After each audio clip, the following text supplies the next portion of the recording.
Case ഒതുക്കാൻ ED. ഉദ്യോഗസ്ഥൻ കോഴ ആവശ്യപ്പെട്ടെന്ന വിജിലൻസ് കേസിൽ കേസ് ഡയറി ഹാജരാക്കാൻ ഹൈക്കോടതി നിർദ്ദേശം. ചൊവ്വാഴ്ചയ്ക്കകം വിശദീകരണം നൽകാനാണ് നിർദ്ദേശം.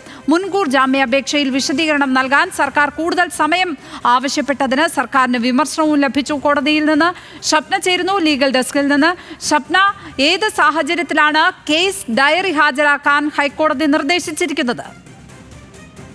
ലക്ഷ്മി, കേസ് ഒതുക്കാൻ 2 കോടി രൂപ കോഴ ആവശ്യപ്പെട്ടിരുന്ന വിജിലൻസ് കേസിലെ പ്രതിയായ എൻഫോഴ്സ്മെന്റ് ഡയറക്ടറേറ്റ് ഉദ്യോഗസ്ഥൻ നൽകിയ മുൻകൂർ ജാമ്യാപേക്ഷയിലാണ് ഇപ്പോൾ ഇത്തരത്തിലൊരു നിർദ്ദേശം കോടതിയുടെ ഭാഗത്തു നിന്നുണ്ടായിട്ടുള്ളത്. ഇതിൽ കേസ് ഡയറി ഹാജരാക്കണം എന്നാണ് കോടതി നിർദ്ദേശിച്ചിട്ടുള്ളത്. അതോടൊപ്പം തന്നെ ഈ കേസുമായി ബന്ധപ്പെട്ട അല്ലെങ്കിൽ ഈ മുൻകൂർ ജാമ്യാപേക്ഷയിൽ വിശദീകരണം നൽകാൻ സർക്കാർ കൂടുതൽ സമയം ആവശ്യപ്പെട്ടു. അതിനെ കോടതി വിമർശിക്കുകയും ചെയ്തു. എന്തിനാണ് ഇത്തരത്തിൽ കൂടുതൽ സമയം ആവശ്യപ്പെടുന്നത് എന്നതായിരുന്നു കോടതിയുടെ ചോദ്യം.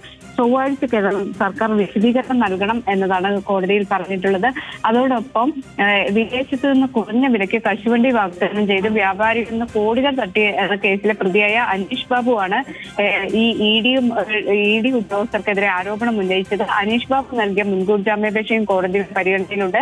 ഈ ഇ ഡി ഉദ്യോഗസ്ഥർ നൽകിയ മുൻകൂർ ജാമ്യാപേക്ഷയിൽ പറയുന്നത് തന്നെ ബോധപൂർവം ഈ കേസിൽ കൊടുക്കാൻ ശ്രമിച്ചതാണ്, താൻ നിരപരാധിയാണ് എന്നതായിരുന്നു. സർക്കാരിന്റെ മറുപടിക്ക് ശേഷമായിരിക്കും കോടതി ഇനി ഇതിൽ തീരുമാനമെടുക്കുക. ഷപ്ന, ലീഗൽ ഡെസ്കിൽ നിന്ന് വിവരങ്ങൾ പങ്കുവച്ചത്.